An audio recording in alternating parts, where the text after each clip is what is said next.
முருகாசரணம். மயிலும் மயிலும் சேபலும் துணை. இந்த ஒளி அலையில் திருப்புகழ் பாடல்களோடு கந்தர் அந்தாதி முழுமையும் பொருளோடு பார்க்க இறையருள் கூட்டி வைத்தது போல கந்தர் அனுபூதி எனும் அருணகிரியார் படைப்பையும் படிக்க வேண்டும் என்ற அவாவிலே அதில் உள்ள உள்ளார்ந்த கருத்துக்களை பற்றி தெரிந்து கொள்ள ஆசைப்பட்டு முடிந்தவரை மற்றவர்களுக்கும் பகிர வேண்டும் என்று நினைக்கிறேன்.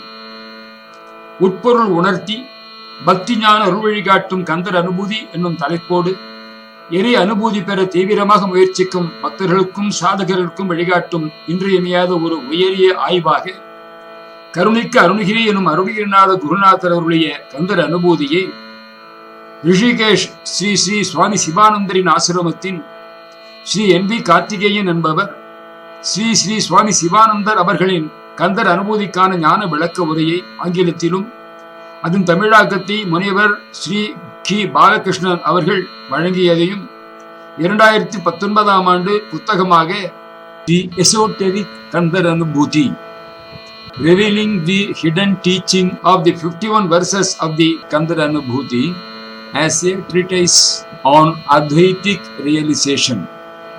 எசோட்டெரிக் என்றால் சிறு கூட்டத்திற்கு மட்டுமே உள்ள, confined to understandable by only an enlightened inner circle, designed for or understood by the specially initiated alone, requiring or exhibiting knowledge that is restricted to a small group, very unusual and understood or liked by only a small number of people, especially those with special knowledge என்கிற முறையிலே வெளியிட்டிருக்கிறார்.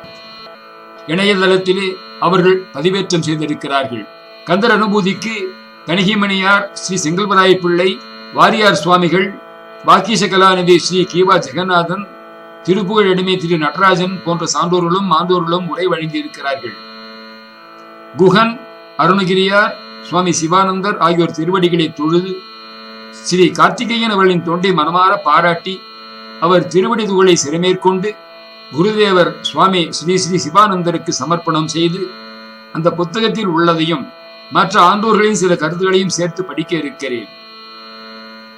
அருட்செல்வர் அருணகிரிநாதர் தமிழ்நாட்டின் 63 நாயன்மார்கள் போன்ற எண்ணற்ற திருத்தொண்டர்களில் தனிச்சிறப்புடன் திகழ்பவர்.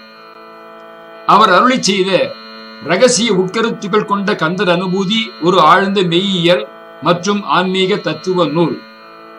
இதில் 51 செயல்கள் உள்ளன. இது மந்திர சாஸ்திரம் என்று அனைவராலும் போற்றி மதிக்கப்பெறுகிறது. இதில் அடங்கியுள்ள உயரிய ஆன்மீக விஷயங்கள் மற்றும் கருத்தாழம் ஆகிய விசேஷங்களால் அருணகிரியாரின் நூல்களிலேயே மிகச் சிறந்தது என கருதப்பெறுகிறது. செய்யுள்களும் மிக மிகச் சிறியவை, ஆனால் கருத்தில் மிக மிக உயரியவை, உன்னதமானவை. இதன் தலைப்பு குறிப்பிடுவதைப் போல இந்நூல் இறை அனுபூதி பெறுவதை பற்றியதே.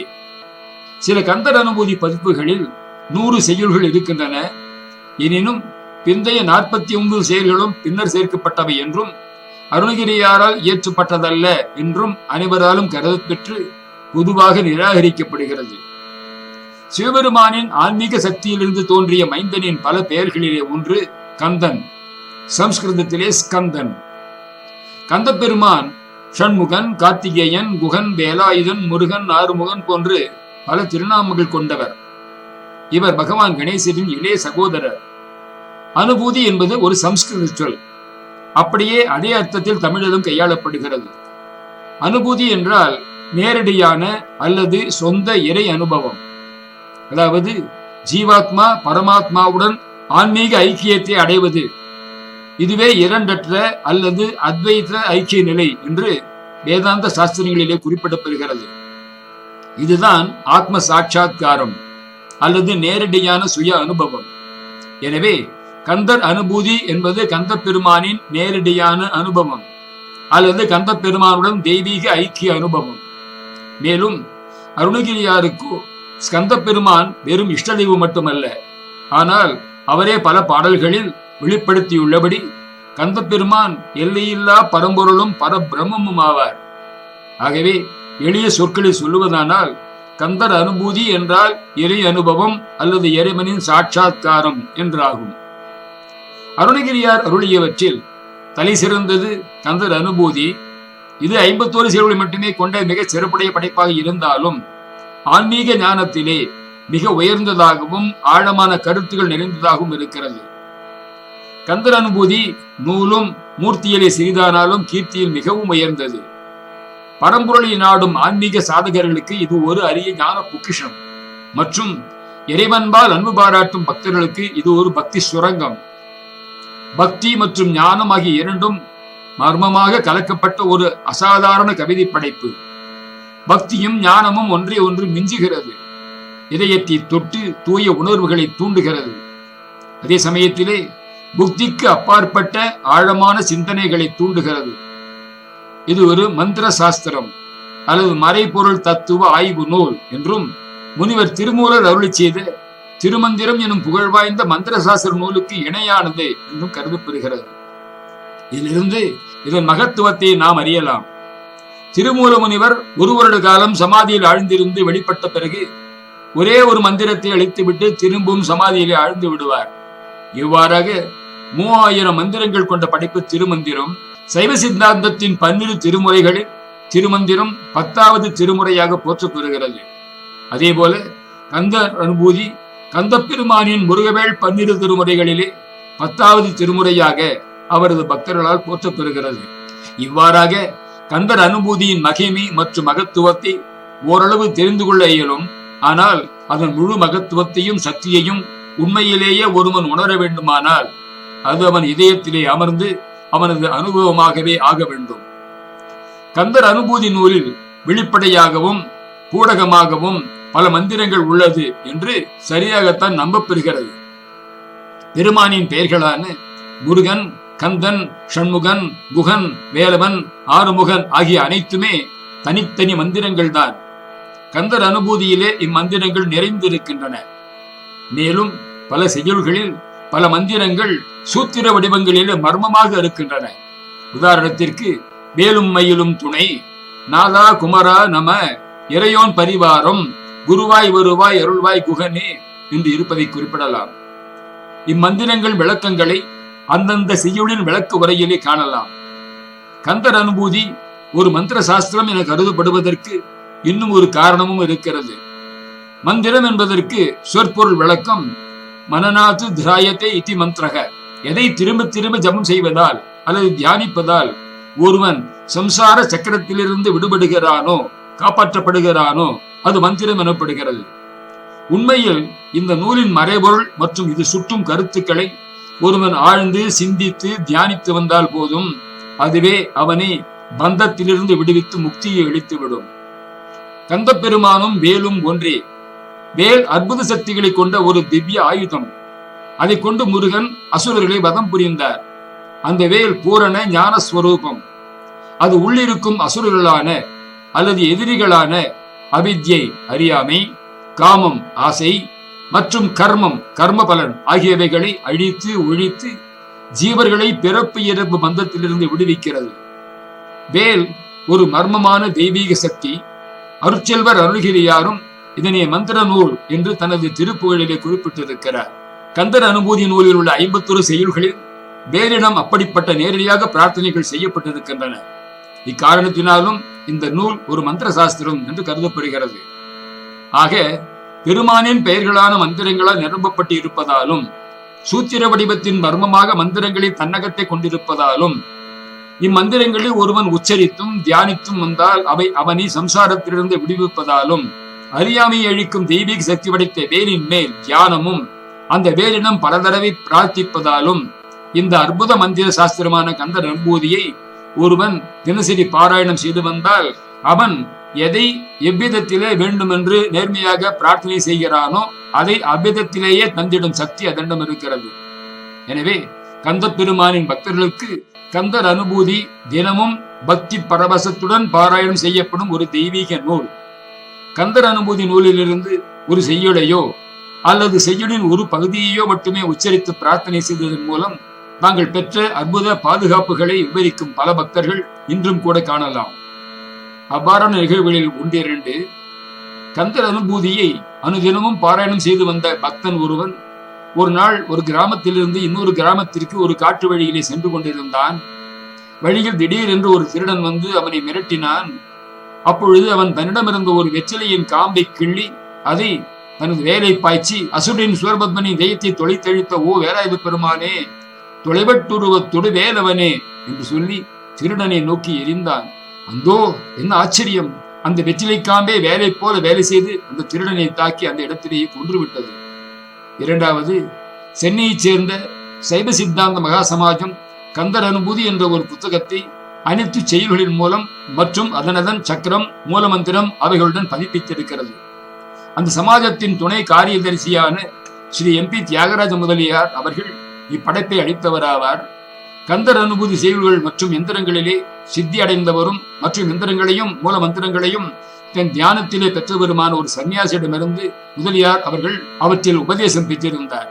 அவர் அந்த புத்தகத்திலே எழுதியுள்ள ஒரு சுவாரஸ்யமான சம்பவத்தின் சாரம் 1956 வருடம் அது. திரு எட்வர்ட் ஜேம்ஸ் என்ற ஒரு அமெரிக்கர் தேவி உபாசனை செய்து வந்தார். அப்பொழுது அதை தொடர்வதிலே அவருக்கு சில தடைகள் ஏற்பட்டன. எனவே அமெரிக்காவிலிருந்து திருவாளர் முதலியார் அவர்களுக்கு ஒரு கடிதம் எழுதி அதில் தனக்கு ஏற்படும் தடைகளை களையும் வழிமுறையை பரிந்துரைக்குமாறு வேண்டியிருந்தார். முதலியார் அவர்கள் அவருக்கு அளித்த பதிலிலே, இத்தகைய தடைகளை கடைவதற்கு முழுமுதற் கடவுளான கணேச பெருமானை வழிபடுதல் அவசியம் என்று சொல்லி கந்தர் அனுபூதியின் முதல் செய்யுளை ஆடும் பரிவே அணிசேவலன பாடும் பணிய பணியாய் அருள்வாய் என்று அதன் மூலமந்திர ஜபம் மற்றும் எந்திர பூஜையுடன் பாராயணம் செய்யுமாறு அவருக்கு பரிந்துரைத்தார். திரு ஜேம்ஸும் அவ்வாறு செய்து வந்தார். சற்றேறக்குரிய 3 மாதங்களில் அவர் ஒரு வியக்கத்தக்க அனுபவத்தை அடைந்தார். அதை பற்றி அவர் கூறுகிறார். நான் தியானத்தில் ஆழ்ந்திருந்த பொழுது வெள்ளை ஆடைகளை உடுத்திக் கொண்டு கமண்டலத்தை தன் கையிலே பிடித்துக் கொண்டு ஒரு வயதான மனிதர் பல யானைகள் புடைசூழ எனது அறையிலே தோன்றி தன் கமண்டத்திலிருந்து சிறிது நீரை எடுத்து எனக்கும் என்னுடன் தியானத்தில் ஆழ்ந்திருந்த என் மனைவிக்கும் வாயில் ஊற்றினார். உடனே எல்லாமே ஒரு ஒளி பிரகாசமாகி மறைந்து அன்றிலிருந்து நான் முழுவதுமாக மாற்றப்பட்டு விட்டேன். என் தேவி உபாசனையை எவ்வித தடைகளுமின்றி செய்து வருகிறேன். மேற்கூறிய சம்பவங்களிலிருந்து இடைவிடாமல் முறையாக கந்தர் அனுபூதியை தினசரி பாராயணம் செய்து வந்தால் அடையக்கூடிய பலவிதமான அனுகூலங்களை நம்மால் நன்கு அறிந்திட முடியும். ஒரு செய்யுள் அல்லது ஒரு செய்யுளின் ஒரு வரி இவ்வளவு பலன் தர முடியும் என்றால் இந்நூலை முழுமையாக முறைமையாக ஒருவர் பாராயணம் செய்து வந்தால் அவரால் எதைத்தான் அடைந்திட இயலாது. சுயநலமற்று எந்த பிரதிபலனையும் பெருமானிடம் எதிர்பார்க்காமல் 51 செயல்களையும் தினமும் ஒருவர் பாராயணம் செய்து வந்தால் அவரது உடல் மற்றும் உளவியல் நோய்கள் குணமாகும். அவர் அனைத்து ஆபத்துகளிலிருந்தும் காப்பாற்று பெறுவார். மேலும் அவருக்கு பெருமானிடம் தூய அன்பு பெருகும் மற்றும் உயரிய ஞானம் ஆத்ம ஞானம் கிடைக்கும். இது அசைக்க முடியாத நம்பிக்கையும் அனுபவமாகும். கந்தர் அனுபூதி நூலிற்கு ஆங்கிலத்தில் ஒரு சிலரால் செய்யுள்கள் மட்டுமே வெறுமனே மொழிபெயர்க்கப்பட்டு உள்ளனவே தவிர முழு நூலுக்கு விளக்க உரையுடன் கூடிய படைப்புகள் எதுவும் இல்லை. ஆனால் தமிழில் பல்வேறு வகையான விளக்க உரைகள் இருக்கின்றன. அவை ஒவ்வொன்றும் ஒரு குறிப்பிட்ட நோக்கமோ அல்லது விருப்பமோ உடையனவாக இருக்கின்றன. மாணவர்களுக்கான விளக்க உரைகள் எளிமையாக படிக்கும் பொழுதே பொருள் விளங்க வேண்டும் என்ற நோக்குடன் பிரத்யேகமாக எழுதப்பட்டவை. பொதுமக்களுக்கான விளக்க உரைகள் தொடர்ச்சியாக பல உபன்யாசங்களிலே கூறப்பட்டதை பின்னர் தொகுத்து வெளியிடப்பட்டவை. அறிஞர்களுக்கான விளக்க உரைகள் பல்வேறு தமிழ் நூல்களில் இருந்து தொகுக்கப்பட்ட பல மேற்கோளுடன் வெளியிடப்பட்டவை. பக்தர்களுக்கான விளக்க உரைகள் பெருமானின் மகிமை மற்றும் மகத்துவத்தை வெளிப்படுத்தும் விதமாக அவருடைய தெய்வீக பராக்கிரம நிலைமைகள், அவரின் அவதார காலத்தில் நடந்த நிகழ்ச்சிகள் மற்றும் கதைகளுடன் பக்தர் உள்ளத்திலே இறை நம்பிக்கை வளர்த்தின் நோக்கத்துடன் எழுதப்பட்டவை. இவ்வாறு பல வகைகளில் உள்ளன. பல விளக்க உரைகள் சைவ சித்தாந்த தத்துவங்கள் மற்றும் வேதாந்த தத்துவங்களை ஆதாரமாக கொண்டு எழுதப்பட்டு இருக்கின்றன. ஆனால் சாதகர்களுக்கும் மெய்ப்பொருளை நாடுகின்றவர்களுக்கும் அவர்களின் சாதனையில் உதவியாக இருக்க அவர்களின் காட்சி கோணத்திலிருந்து செயல்களை விளக்கிய பொருள் கூறுவதே முக்கிய நோக்கம். வெறுமனே ஆய்வு அல்லது இலக்கிய புலமை ஆர்வத்திலே இது எழுதப்படவில்லை. ஆகையால் செய்யுள்களில் வரும் பொருட்செறிவுள்ள கூர்மையான சொற்றொடர்கள் வார்த்தைகளின் பின்புலத்திலே மறைந்திருக்கும் பகுத்தறிவுக்கு ஏற்ற காரணங்களை கண்டுபிடிப்பதற்கான பெரும் முயற்சி செய்யப்பட்டிருக்கிறது. சாதகர்களின் மனதிலே அவர்களுக்கு அவசியமான திடமான நம்பிக்கையை உண்டாக்கும் நோக்கத்துடன் இது மிகுந்த பகுத்தாய்வுடன் செய்யப்பட்டிருக்கிறது. இந்த திடமான நம்பிக்கை சாதகர்கள் தங்கள் சாதனையிலே பெறலாமல் இருந்து இறைவனை அடையும் வரை அதை தொடர்ந்து செய்வதிலே ஒரு மிகப்பெரிய சொத்து என்று உறுதியாக கூறலாம். கந்தர் அனுபூதி முழுமையாக ஆன்மீக தன்மை கொண்ட ஒரு நூல். எனவே மக்களை மகிழ்விப்பதற்காக எந்தவிதமான தரக்குறைவான மற்றும் விசித்திர பாணியிலே அமையும் பொருள் விளக்கங்கள் இதுக்கு பொருந்தாது என்று சொல்லிக் கொள்ள விரும்புகிறேன். இது ஒரு புனித நூல். எனவே இது புனிதமான முறையிலே மரியாதை மற்றும் பக்தி பாவத்துடன் அணுகப்பட வேண்டும் மற்றும் நடத்தப்பட வேண்டும். இத்தகைய ஒரு அரிய படைப்பை உலகிற்கு கொடுத்த முனிவர் அருணகிரியாரின் மனம் மற்றும் அவரது நோக்கத்தை புரிந்து கொள்ள நாம் முயற்சி எடுப்பது பொருத்தமானதாகத்தான் இருக்கும். எனவே புலன்கள் மற்றும் உலகியல் சம்பந்தமான உணர்ச்சி பூர்வ கருத்துக்களை தவிர்த்து தெய்வீகமான முறையிலே செய்யுள்களை விளக்குவதுதான் உச்சிதம். ஆகவே செய்யுள்களின் பொருள், கருத்து மற்றும் விளக்கத்தை ஒரு ஆன்மீக சாதகரின் பார்வை கோணத்திலே தருவதற்காகத்தான் நூலாசிரியர் முயற்சி செய்திருக்கிறார். முயற்சி கந்தர் அனுபூதி என்ற தலைப்பிற்கு தகுந்ததாகவும், அருணகிரியார் தான் பெற்ற பேரின்பத்தை மற்றவர்களும் பெற்றிட வேண்டும் என்று விரும்பியதை நிறைவேற்றும் வகையிலே இருக்கும். ஆகவே பாண்டித்யம், அறிவாற்றல், இலக்கிய சிறப்பு, இலக்கண சுத்தம் ஆகிய விஷயங்களுக்கு அதிக முக்கியத்துவம் இந்த நூலிலே தரப்படவில்லை. ஆனால் ஆன்மீக சாதகர்களின் நடைமுறை பயன்பாட்டுக்கு இந்த நூல் மிகவும் உபயோகமாக இருக்கும். அவர்கள் கீழான இயல்பை தினசரி எதிர்த்து போராட தேவையான புரிந்துணர்வையும் பலத்தையும் தருவது, படிப்படியாக அவற்றை கடந்து செல்ல உதவுவது, இறுதியிலே அவர்கள் வாழ்க்கையின் இலக்கான இறை அனுபவத்தை அடைய உதவுவது ஆகிய ஆன்மீக விஷயங்களுக்குத்தான் இந்த நூலிலே விளக்க உரையிலே அதிக முக்கியத்துவம் மற்றும் கவனம் தரப்பட்டிருக்கிறது. எனவே இதில் உள்ள இலக்கிய இலக்கண குறைபாடுகளை பொருட்படுத்தாமல் விஷயத்தில் கவனத்தை செலுத்துமாறு கேட்டுக்கொள்கிறோம். ஒரே ஒரு சாதகன் அவன் தன் இலக்கிய நோக்கி பயணிப்பதற்கு இப்படைப்பானது ஒரு சிறிதளவேனும் உதவி செய்தால் கூட மகத்தான திருப்தியும் மகிழ்ச்சியும் தரும். கந்த பெருமானின் கிருபை நம்முடைய ஆன்மீக பாதையில் ஒளிதந்து நமது முயற்சிகள் வெற்றி பெறுமாறு செய்யட்டும் என்று பெருமானிடம் முழு மனதுடன் பிரார்த்திக்கிறோம். வரும் பதிவுகளிலே கந்தர் அனுபூதி பாடல்களை ஒவ்வொன்றாக விரிவான விளக்கத்தோடு பார்க்க இறையருள் கூட்டு விக்கட்டும். முருகா சரணம். முகாத்மனமஸ்து. குருநாதர் திருவடிகள் போற்றி போற்றி.